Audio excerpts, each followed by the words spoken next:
Shown a man who prepares a considerable amount of money, which is about $30,000. Then he went to a gambling place owned by Teddy. The man was named Michael, or commonly called Mickey. He is a law school student in New York City who depends his life on gambling proceeds because half of his tuition he meets from gambling proceeds, so he regarded gambling as a job. He is a man who is a genius. He knew the card held by his opponent just by looking at the facial expression of his opponent. For that, he has a rule in gambling, that is that he will place a bet if he has a good card and he will not bet if he gets a bad card. In addition, he also learned various experiences, types of bets, to the characters of the players. On that night, as usual, Mickey used his tricks to play, but it seemed that luck was not with him. On this game he had to lose and all money was spent.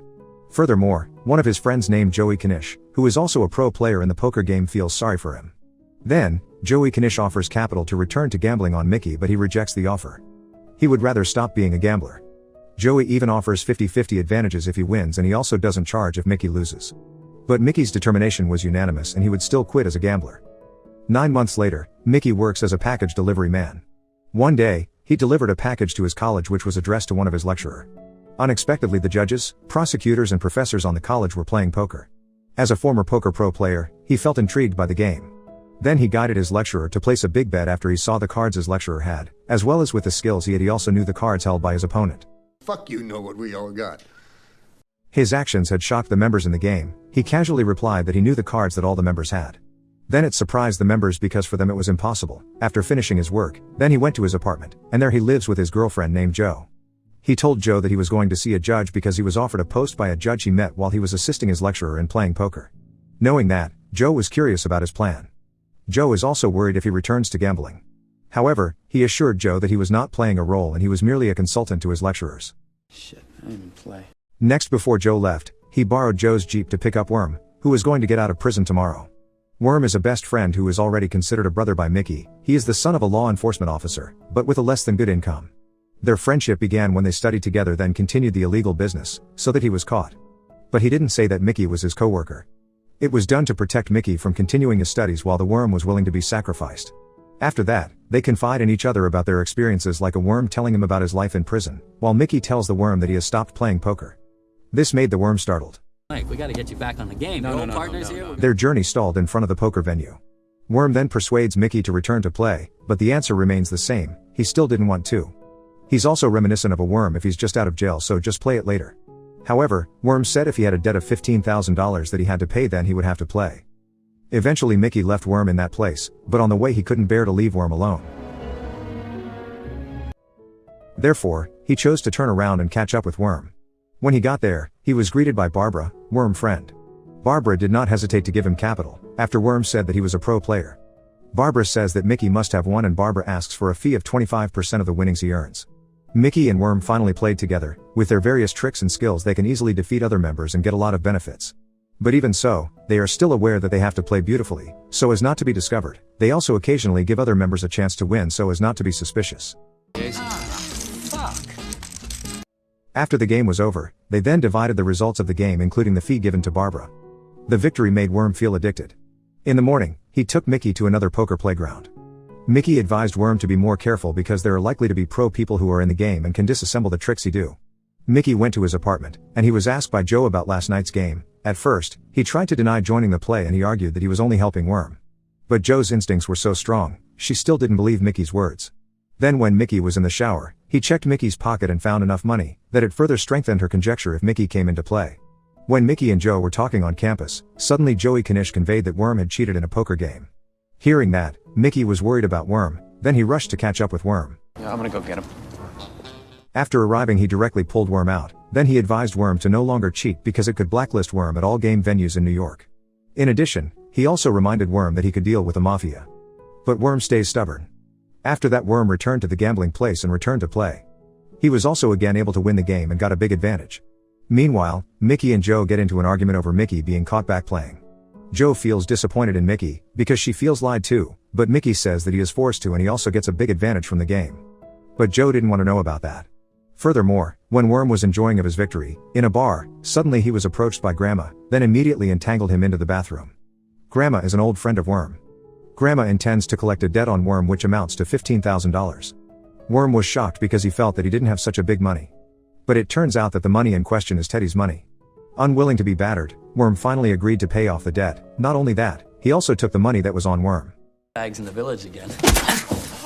On the other hand, Mickey meets his lecturer. The lecturer was still curious about his ability to know the cards of all his opponents in the game of poker. Mickey said that he knew only by paying attention to the expressions and mannerisms of the members when he was holding the cards. In addition, he also has rules in playing cards, so he will only bet if he has a good card and he will not bet if the card is bad. So in playing, he must be able to control the emotions. Mickey's explanation certainly still makes the lecturer confused, because it is considered still unreasonable and he amazed by Mickey's genius. What choice? Worm meets Mickey. He was shocked to find Worm had injuries. Worm said that he fell. After, Mickey invited him into his apartment. But how surprised was Mickey when found his apartment had been vacant. It turned out that Joe had left without saying goodbye as well as carrying his things. He felt very sad. Seeing that, Worm tried to comfort him by saying that women are just destroyers. Not only that, Worm also says a happy life is not a woman, but a game of poker by placing big bets and winning that game. Unexpectedly, Mickey instantly turned 180 degrees. He then went to Vegas to play poker by placing large bets. When he got there, he and Worm met some other pro players like Joey Knish. On that night, they managed to make a fairly decent profit. Afterwards, Worm reveals that he is in debt to Grandma, and the debt is piling up because it is not paid. He also said his money had also been spent taken away by Grandma. Hearing that, as a good friend and driven by a sense of gratitude, Mickey will help Worm to pay off all his debts. He then accompanied Worm to the Grandma's house to ask for waivers. But because Worm couldn't control his emotions, Grandma only gave 5 days to pay off the debt. Listen. Since then, Mickey has been actively playing poker at various tables to collect money, however, on the condition that Worm should not come into play, because it is worried that it will add the problem. Day after day, Mickey managed to raise money, but on the 4th day, he lost half of his money. After suffering an actual defeat, he almost won but he failed after getting an opponent who has a lot of money and is bluffed with high stakes. Now the money is only $7,500 and there is still less than $7,500 left. Subsequently, Worm suggested that he play at his friend's gambling place. At first, Mickey refused to play at the place because there were a lot of cops playing. But Worm assured him that those cops were used to gambling and he already knew those cops when he was incarcerated. Eventually Mickey plucked up the courage to come in and play at the place. At first the game went according to plan and Mickey managed to get a lot of wins in that place. But that instantly changed as Worm came into the game at the same table. They tried to use the tricks they had been doing, but this time they were discovered. The cops were suspicious and managed to prove the cheating committed by Worm when he divided the cards. Chappie. Hold on there. Whoa, second. Therefore they were both chastised and all the money they had taken away.